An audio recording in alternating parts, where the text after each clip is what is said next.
Damos la más cordial bienvenida a cada uno de ustedes. Damos la más cordial bienvenida también a los que allá en Piura Norte nos están viendo. Muchos saludos, como también a todos aquellos a través del internet, del Facebook y las redes sociales nos están escuchando. Que el Señor nos hable a cada uno, que el Señor nos desafíe a cada uno.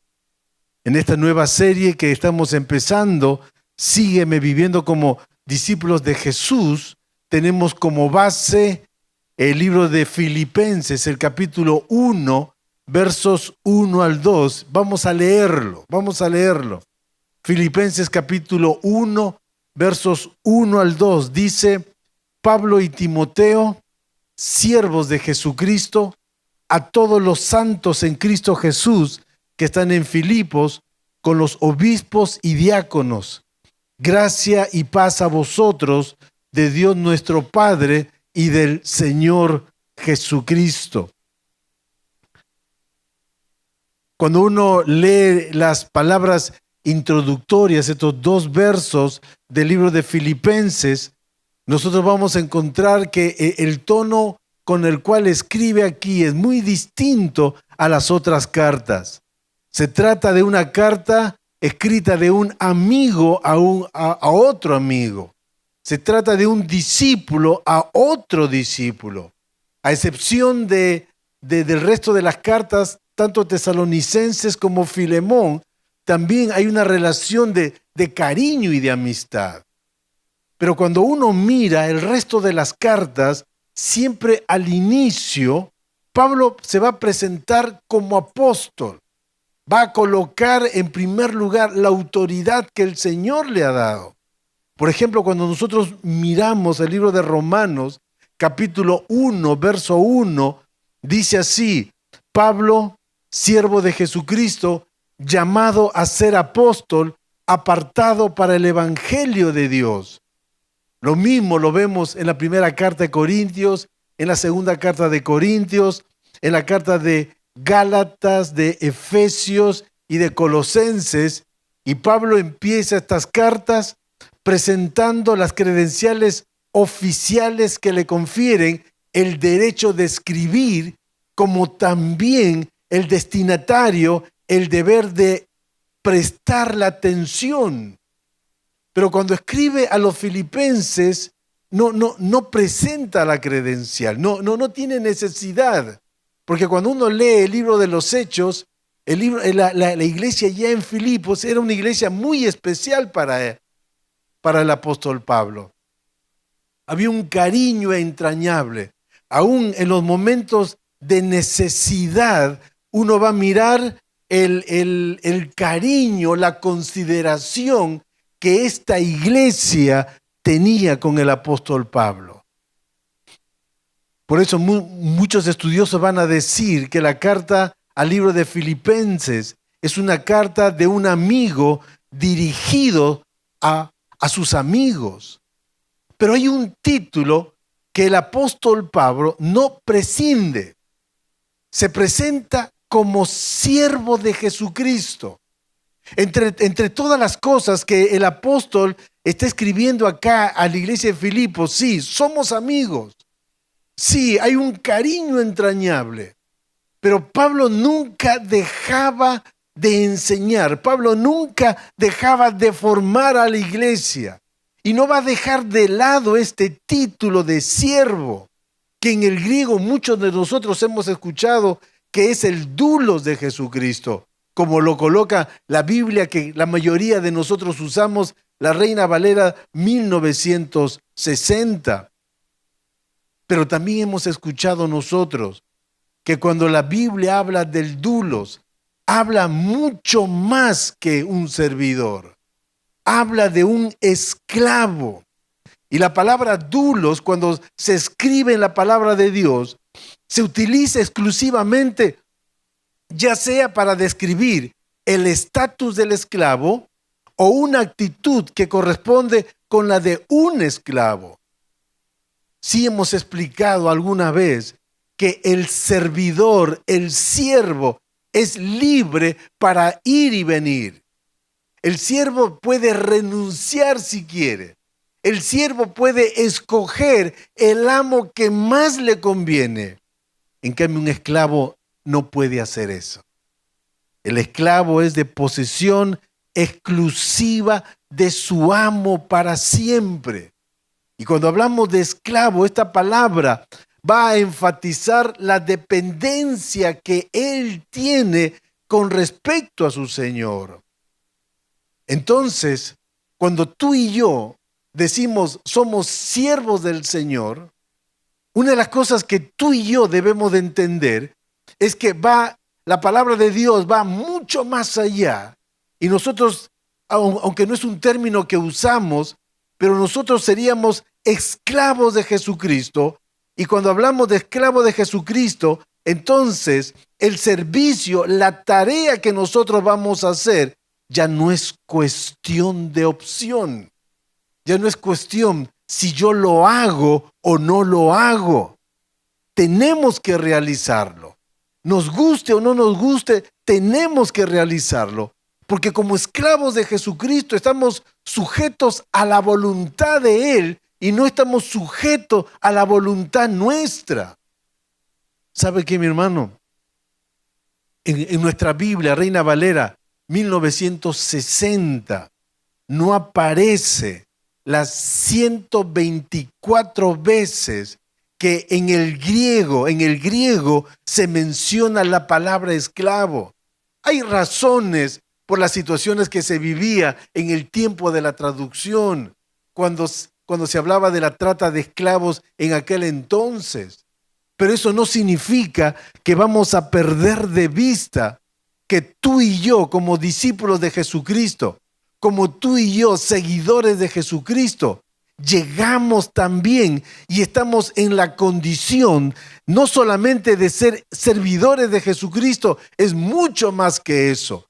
Somos esclavos de Jesucristo.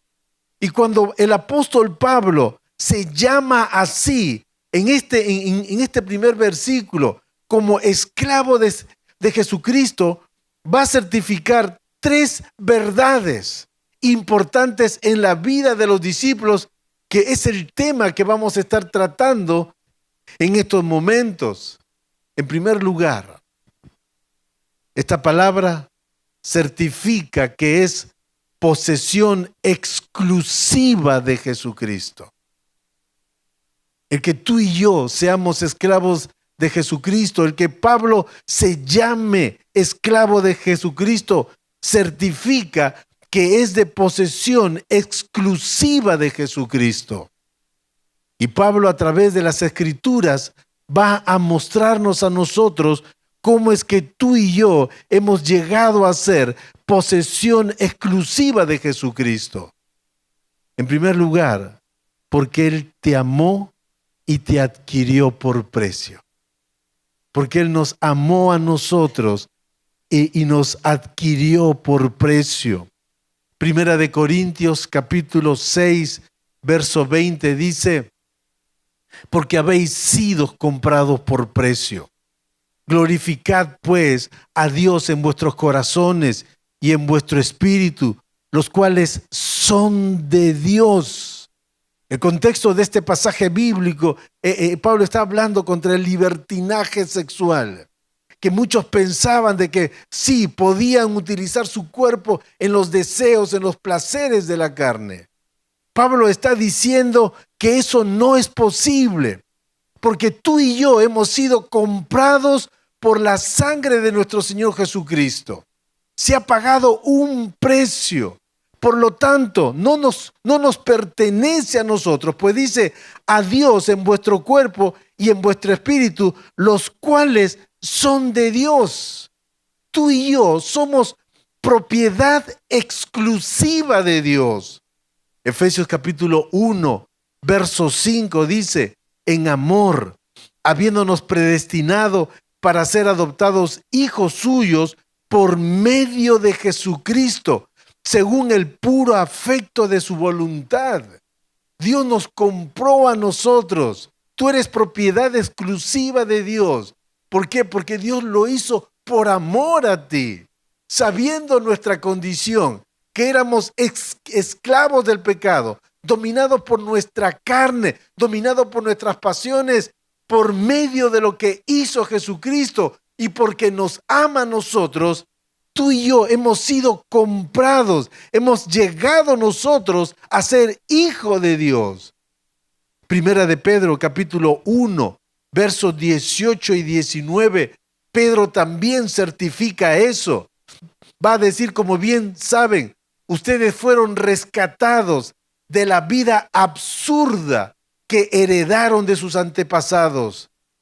Dice, el precio de su rescate no se pagó con cosas perecederas como el oro o la plata, sino con la sangre, con la preciosa sangre de Cristo, como de un cordero sin mancha y sin defecto. Mi hermano, tu vida y mi vida fueron comprados con un altísimo precio, para que entonces nosotros podamos pasar de muerte a vida, para dejar entonces la vida absurda que vivíamos antes, que no teníamos sentido, que no había ningún sentido, que todas las cosas nos aplastaban y nos afligían y no sabíamos nosotros cómo salir adelante, cómo vencer aún los problemas tan sencillos que cuando se acumulan son tan grandes que no sabemos cómo librarnos. Sí, la palabra del Señor va a decir que el precio del pecado es la muerte. La palabra va a decir que el hombre y la mujer que pecare, esa morirá. Y cuando Dios te creó a ti, me creó a mí y creó a toda persona, inicialmente no nos creó para que nosotros seamos castigados con la muerte eterna.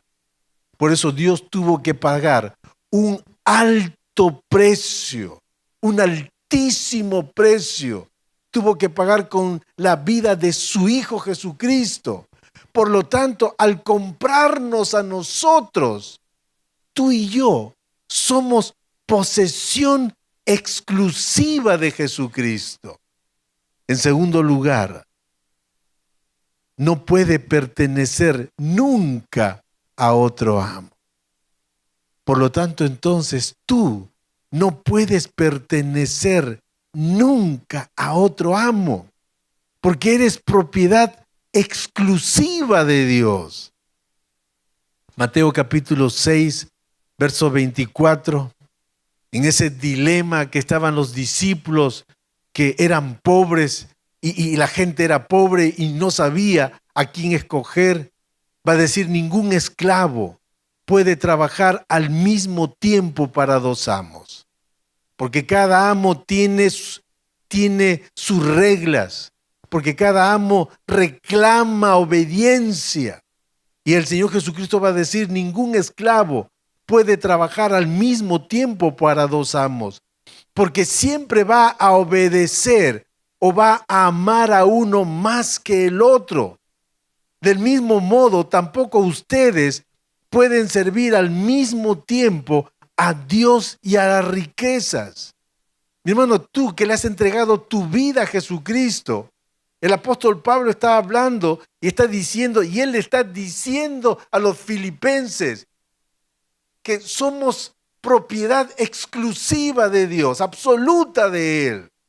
Por lo tanto, ni tú ni yo podemos tener ningún tipo de contacto con otro tipo de amo. El Señor Jesucristo debe ser el Señor, el amo de nuestras vidas. Jamás debe ser desplazado por ningún tipo de ídolo o de amo que nosotros tal vez estamos buscando. Dice Éxodo capítulo 19, verso 6, y vosotros me seréis un reino de sacerdotes y gente santa. Estas son las palabras que dirás a los hijos de Israel. Mi hermano, este no es un concepto solo del Nuevo Testamento. Desde el Antiguo Testamento, Dios le había señalado a su pueblo que ese pueblo era propiedad exclusiva para Él. Debían de seguirlo solamente a Él. Debían de buscarlo a Él. Dice, me seréis un reino de sacerdotes y gente santa. Y la palabra santa acá está hablando de que yo te he apartado para que seas como yo. Yo te he apartado para que seas solo para mí. Y Dios desde el inicio, desde el Antiguo Testamento, enseñaba esto a su pueblo, para que su pueblo no buscara otros dioses, para que su pueblo no se entregara a las pecaminosidades de los dioses que estaban alrededor. No lo dijo una vez, lo dijo muchas veces. Deuteronomio capítulo 26, verso 18, dice, y Jehová ha declarado hoy que tú eres pueblo suyo, eres su pueblo, le perteneces a él. Y dice, de su exclusiva posesión, como te lo ha prometido, para que guardes todos sus mandamientos. Dios a través del Antiguo Testamento, a través del Nuevo Testamento, Dios para indicando continuamente, porque hay una tendencia natural nuestra de dejar a Dios y comenzar a buscar otros amos que van a tomar el primer lugar en nuestra vida, que van a dirigir nuestra vida. Y en el Antiguo Testamento, aquí en el libro de Deuteronomio, le dice, tú eres pueblo mío y de mi exclusiva posesión. Y el apóstol comienza a señalar esto, porque entonces en nuestro caminar, en nuestro diario vivir, se debe de reflejar que nosotros somos exclusivos para Él. Primera de Pedro, capítulo 2, verso 9, en el Nuevo Testamento va a decir lo mismo. Mas vosotros sois linaje escogido, real sacerdocio, nación santa, pueblo adquirido por Dios. Dios nos ha adquirido a nosotros. Dios te escogió a ti. Dios te ha dado una tarea. Dios te ha apartado, nos ha apartado a nosotros para que entonces tú y yo lleguemos a ser santo como Él es santo. Él ha tenido que pagar un altísimo precio para que entonces solamente entendamos que le pertenecemos solo a Él. Por lo tanto, nuestra vida, nuestra pasión, nuestra mente, nuestro corazón solamente debe pertenecerle a Él. No podemos salirnos de sus caminos. No podemos apartarnos de Él. Cuando uno mira el Antiguo Testamento, por más que Dios le señaló a su pueblo, por más que Dios le mostró hechos portentosos que cuantos de nosotros quisiéramos ver, pero el pueblo dejó a su Señor. El pueblo cometió hechos vergonzosos, hechos crueles, al punto que ellos mismos tomaron a sus bebés recién nacidos y lo ofrecieron a la tierra para que la tierra le diera buena producción. Dejaron al Señor que creó la naturaleza, que tiene el poder de la naturaleza, que Él manda a la naturaleza y Dios bendice. Se desviaron. Pero el concepto de un esclavo, mi hermano, el concepto de un esclavo no es el mismo concepto de un siervo. El esclavo es de propiedad absoluta. Y Pablo cada vez que se presentaba y tenía la oportunidad, remarcaba como lo remarcó a sus amigos, para que de ninguna manera ellos se desviaran. Entonces, buscando su propia voluntad, buscando lo que ellos pensaban, cuando no tenían ningún derecho a hacerlo, porque eran de exclusiva posesión de Dios. Pero también, en tercer lugar, para que tú y yo entendamos la adopción no implica autonomía. La adopción no implica autonomía. ¿Qué significa esto? El libro de Romanos capítulo 8, verso 15 al 16, va a decir: pues no habéis recibido el espíritu de esclavitud para estar otra vez en temor, sino que habéis recibido el espíritu de adopción, por el cual tú y yo clamamos: papito, Padre. El espíritu mismo da testimonio a nuestro espíritu de que somos hijos de Dios. Sí, mi hermano, nosotros enseñamos, la palabra nos dice que tú y yo hemos sido adoptados por Dios, que ya le podemos decir no solamente Señor Dios, sino que en esa relación que Dios espera de nosotros, Él espera que tú le digas papito, que tú le digas Padre, con todo el cariño, con todo el amor, con toda la entrega. Pero el hecho de llegar nosotros a ser hijos no significa que podemos faltarle el respeto.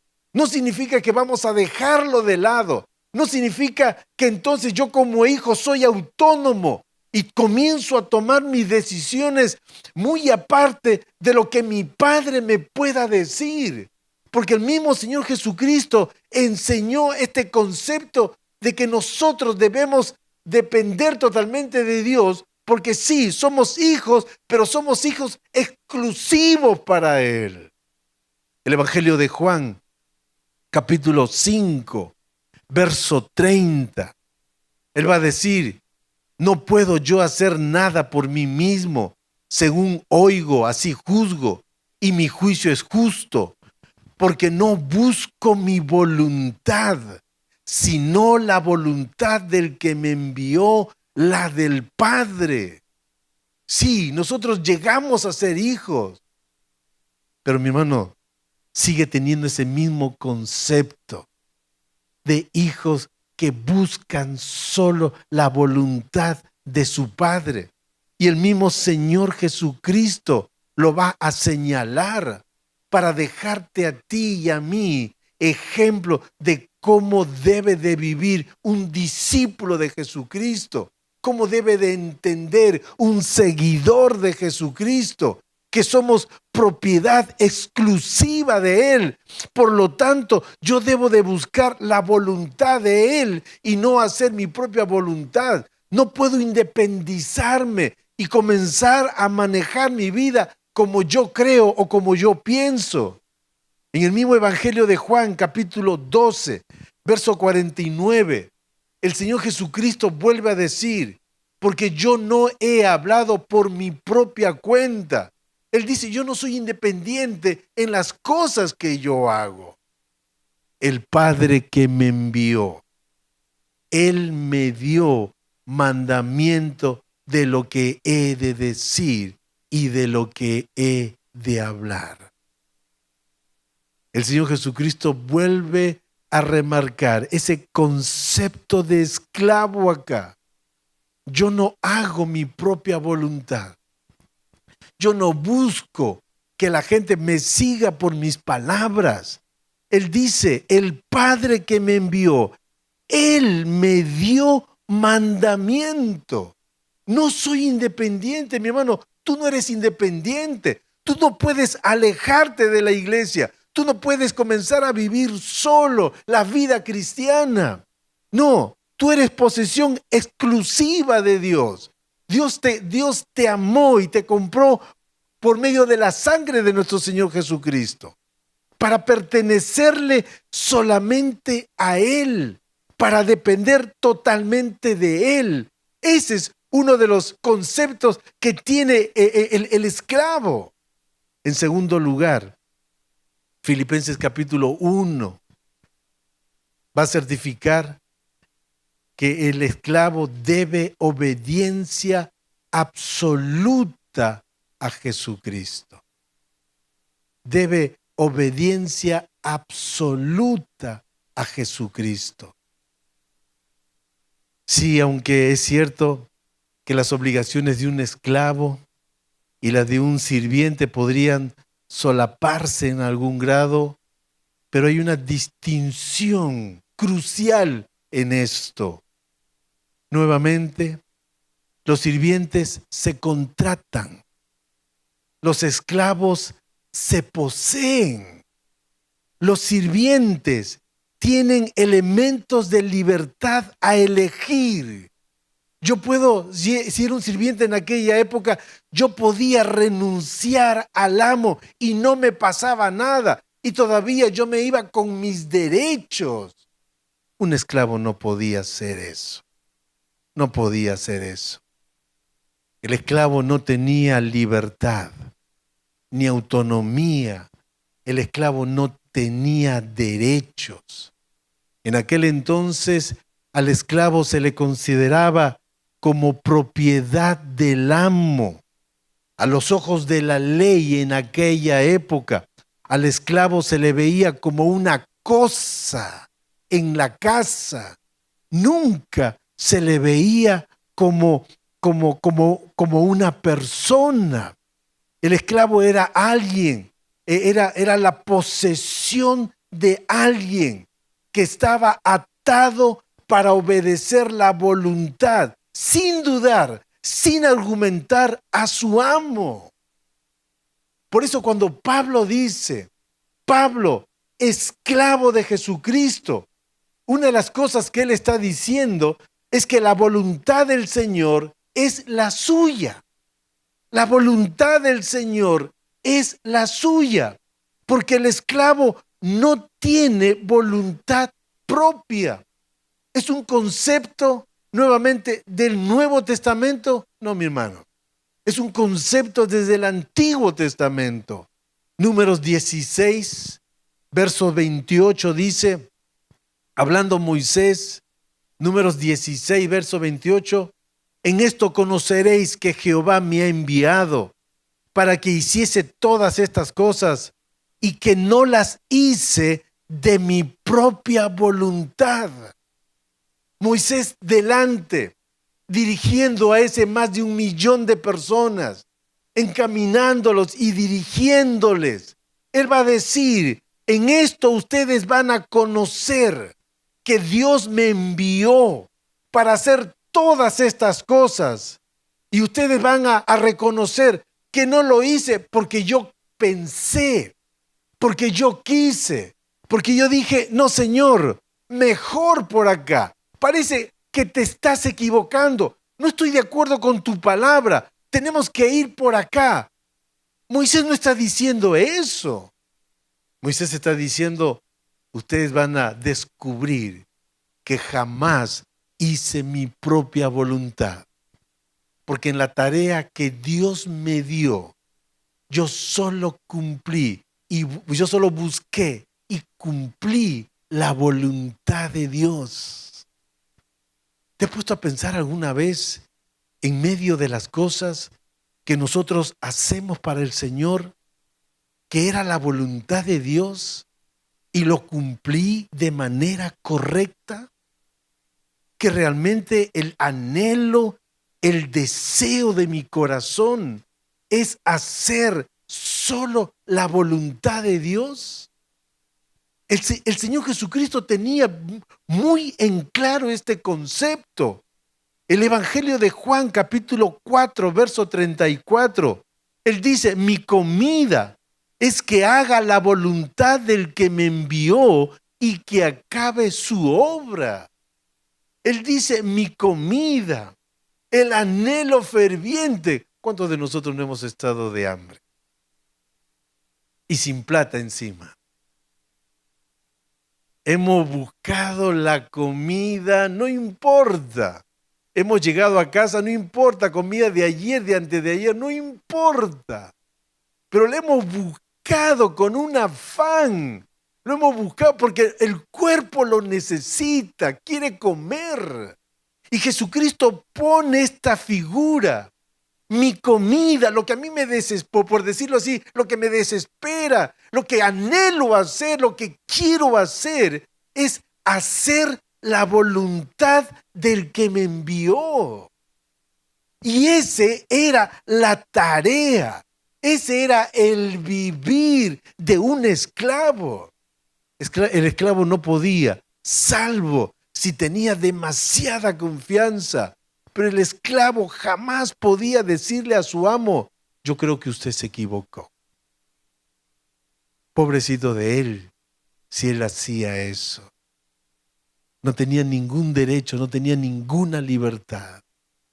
Su trabajo era conocer a su amo, buscar la voluntad de su amo y hacer la voluntad de su amo. Ahora escúchame bien, la esclavitud del cristiano a Jesucristo no es una sumisión humillante, mi hermano. Porque yo, como esclavo de Jesucristo, Cristo me rescata, me hace hijo de Él, me adopta, me hace el centro de sus atenciones, me hace el centro de sus bendiciones. Todas las cosas lo mueve para que yo pueda caminar. Está pendiente de mi vida, me conoce, me sostiene, me anima, me guía en el camino, endereza mis pasos. ¿Quién no quiere ser un esclavo así, mis hermanos? Porque el esclavo de aquella época, cuando el apóstol escribía, no valía nada. Más valía cosas inanimadas. Más valía eso que un esclavo. El libro de Romanos capítulo 12, verso 2, diciéndole Pablo a los romanos, le va a decir: no se conformen a este siglo, no se amolden a las costumbres de este siglo, sino que haya una transformación por medio de la renovación de vuestro entendimiento. ¿Para qué? Pablo dice: para que comprobéis cuál sea la buena voluntad de Dios. ¿Y cómo es esa voluntad de Dios para nosotros? Dice: agradable y perfecta. Mi hermano, Dios conoce nuestra vida. Dios sabe que nos equivocamos nosotros. Dios sabe que muchas veces pensamos que estamos en el camino correcto y no estamos en el camino correcto. Vamos paralelo, no estamos en el camino verdadero. Vamos paralelo y creemos que vamos bien, pero no estamos en el camino correcto. Nuestros sentidos nos engañan, nuestra vista nos engaña. Comenzamos a depender en cosas que tú y yo creemos por nuestra experiencia, por nuestra preparación, por nuestra educación, que debería ser así. Y mi hermano, hemos visto nosotros a través de los tiempos, hombres capaces, entrenados, se han equivocado. Por eso es que Dios nos da su voluntad. Dios nos llama a buscar su voluntad. Él sabe lo mejor para ti, sabe lo mejor para nosotros. Pablo dice: esta voluntad es agradable y perfecta. No es una sumisión humillante para cada uno de nosotros. No tiene absolutamente nada de eso.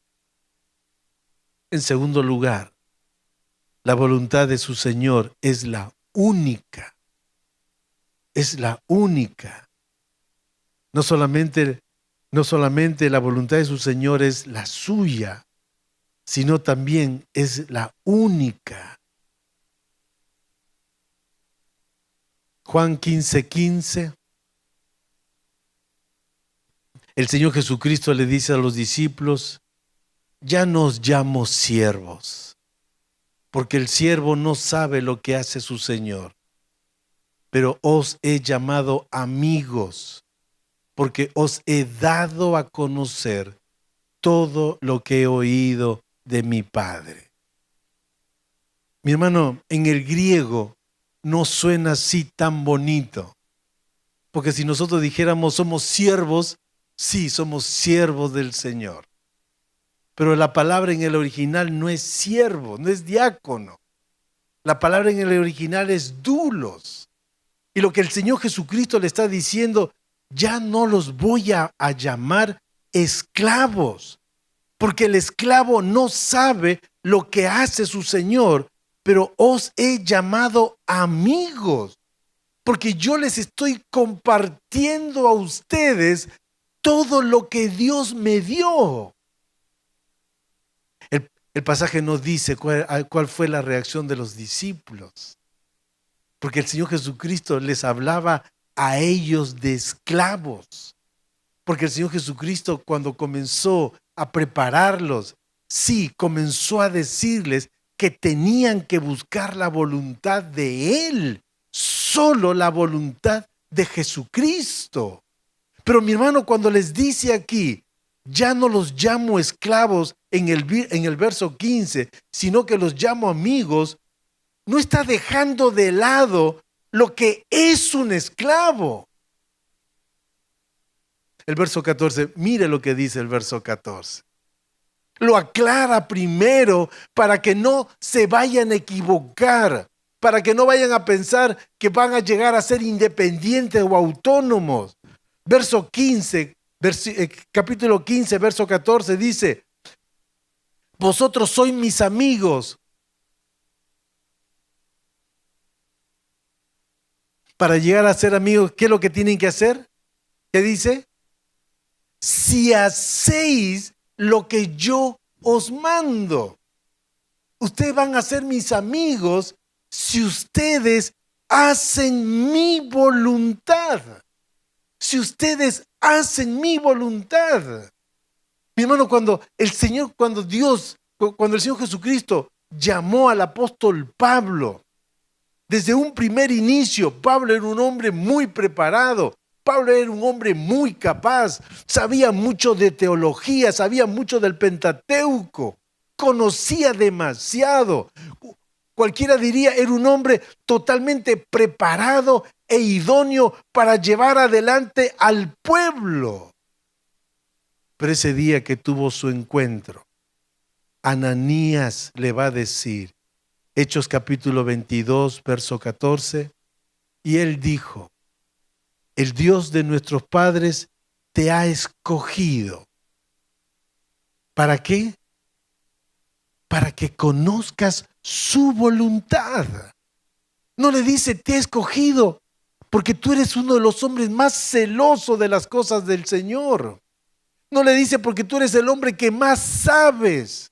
Porque tú has tenido excelentes maestros.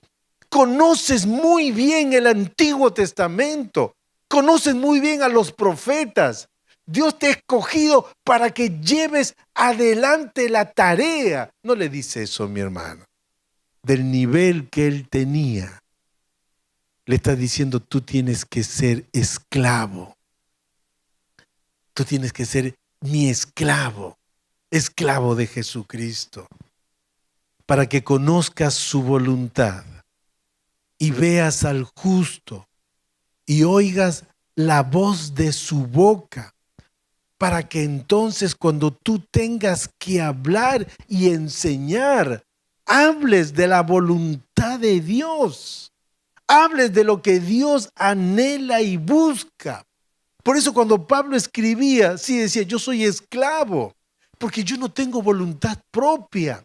No vengo a decirte o a compartir contigo lo que yo creo, lo que yo pienso. No, vengo a decirte lo que el justo, como dice aquí, lo que salió de su boca, lo que él mismo me ha enseñado a mí. Vengo a dejar la voluntad del Padre. La pregunta es si nosotros entendemos esto. Si miramos atrás y miramos toda nuestra vida cristiana y comenzamos a hacer toda una evaluación. Sí, yo soy un discípulo de Jesucristo. Sí, yo lo estoy siguiendo a Él. Pero yo soy un esclavo de Jesucristo. Tal vez ese concepto no lo hemos desarrollado, madurado en nuestra mente, en nuestro corazón. Sí, decimos, yo soy servidor de Jesucristo. ¿Y sabe qué, mi hermano? A veces nos ofendemos porque yo dije algo y no me hicieron caso.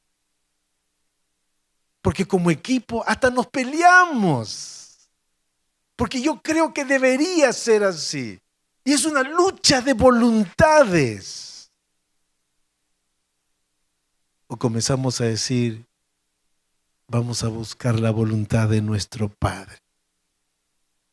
Y cuando terminamos de hacer todo lo que teníamos que hacer, vamos a casa con esa conciencia que hice la voluntad de mi Padre. Solo hice la voluntad de Él. Para mí fue bien claro, lo hicimos. Y nos vamos gozosos, sea cual fuera el resultado, porque nos damos cuenta que hicimos la voluntad del Padre. Porque delante del Señor, mi hermano, tú y yo somos esclavos de Jesucristo. Tú y yo no tenemos la opción de rebatir. Tú y yo no tenemos la opción de opinar. Tú y yo no tenemos la opción de decir, dejo esto. Ni siquiera hay esa opción. Porque si tú le entregaste tu vida a Jesucristo, dejaste de ser esclavo del pecado y llegamos a ser esclavos de Jesucristo. Y nuestra tarea es buscar la voluntad. Que mi voluntad sea la voluntad de Él. Y la busco y oro y buscamos y clamamos al Señor para hacer como iglesia, para hacer como ministerio, como grupo pequeño, solo la voluntad de Dios. Ese es un servidor, ese es un esclavo, más que un servidor, es un esclavo. Y en tercer lugar, este primer verso de Filipenses 1:1 certifica que tiene un servicio específico en Jesucristo. Certifica que tiene un servicio específico en Jesucristo. Hechos capítulo 22, versos 14 y 15. Y él dijo, el Dios de nuestros padres te ha escogido. ¿Para qué? Sí, para que conozcas su voluntad. Como hemos leído hace un momento, veas al justo y oigas la voz de su boca. No le dijo para que entonces descansa en la vida cristiana. Tú eres el hijo del rey. ¿Por qué vas a trabajar? El mundo te tiene que servir a ti. Eres el hijo del rey. Entiende. Mi hermano, más que el hijo del rey, tú y yo somos esclavos de Jesucristo. Pero sigue el verso diciendo, porque serás testigo suyo a todos los hombres de lo que has visto y oído. Mi hermano, los esclavos tenían trabajos específicos. Tenían que cumplir un trabajo específico. El libro de Santiago, capítulo 1, verso 1, no está en sus hojas, dice, Santiago, siervo de Dios y del Señor Jesucristo. Pero déjeme leerlo como dice el original. Santiago, esclavo de Dios y del Señor Jesucristo, a las 12 tribus que se hallan dispersas por el mundo, saludos. Santiago sabía cuál era su tarea. Su tarea ver por todos aquellos judíos creyentes que habían sido desparramados por todo el mundo. A ellos les estaba escribiendo. Pedro también había entendido esto. Pedro capítulo 2, verso 9 dice, mas vosotros sois linaje escogido, real sacerdocio, nación santa, pueblo adquirido por Dios. ¿Para qué? ¿Para descansar? ¿Para contemplar los cielos y nos quedamos contemplando solamente? Para que anunciéis las virtudes de aquel que os llamó de las tinieblas a su luz admirable. Pedro dice, sí, Dios me escogió a mí. Soy un linaje escogido. Mi hermano, tú no eres cualquier persona. Tú eres un linaje en medio de todo el mundo. Dios te escogió a ti. Eres real sacerdocio. Te ha dado para ministrar las cosas de Dios. Ya no solamente le corresponden, como en el Antiguo Testamento de los sacerdotes, cada uno de nosotros somos llamados a ministrar la palabra de Dios, a compartir la palabra de Dios. Habla de que somos una nación santa. Te apartó como pueblo escogido. Te adquirió con la sangre de Jesucristo. Y el verso dice, para que anunciéis las virtudes de aquel que os llamó de las tinieblas a su luz admirable. ¿Te has puesto a preguntar, ¿para qué te adquirió el Señor? ¿Para qué te escogió? ¿Para qué te salvó? La pregunta es, ¿tú sabes? ¿Tú como esclavo de Jesucristo puedes decir, mis 24 horas del día, yo tengo conciencia de esto? ¿Yo sirvo a mi Señor? O mi hermano, o estás totalmente alejado de aquel servicio, de aquella tarea bendita. Mi hermano, Dios pagó un altísimo precio por tu vida. Sacrificó a su Hijo por tu vida, para que tú seas libre, para que entonces tú puedas entender, has sido adoptado por Dios, pero necesitas depender de Él, buscar su voluntad, ponerte a su disposición de Él. La pregunta es si yo lo estoy haciendo, si yo estoy involucrado en algún tipo de servicio para Él, o me doy cuenta que soy esclavo de mí mismo, ya no de Dios ya. Porque ciertos derechos yo los he apropiado, yo los tengo. Y yo dirijo mi vida como creo, como pienso y como me imagino que sea. Y si yo comenzara a evaluarme, entonces yo me doy cuenta que yo no estoy cumpliendo la voluntad de Dios. Solo estoy cumpliendo mi voluntad. ¿Cuál es tu situación, mi hermano? Pablo a sus amigos, hablándole cariñosamente en la carta, para que no se pierdan en el camino, porque eso nos ocurre a nosotros.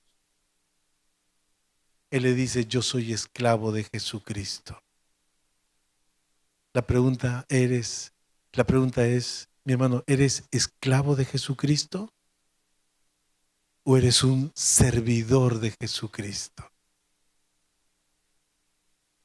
124 veces en el Nuevo Testamento, refiriéndonos a nosotros los creyentes, dice que tú y yo somos el dulos de Dios.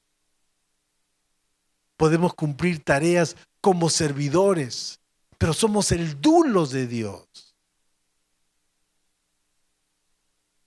¿O soy el dulo de mi vida? Vamos a inclinar nuestros rostros, por favor. Vamos a orar.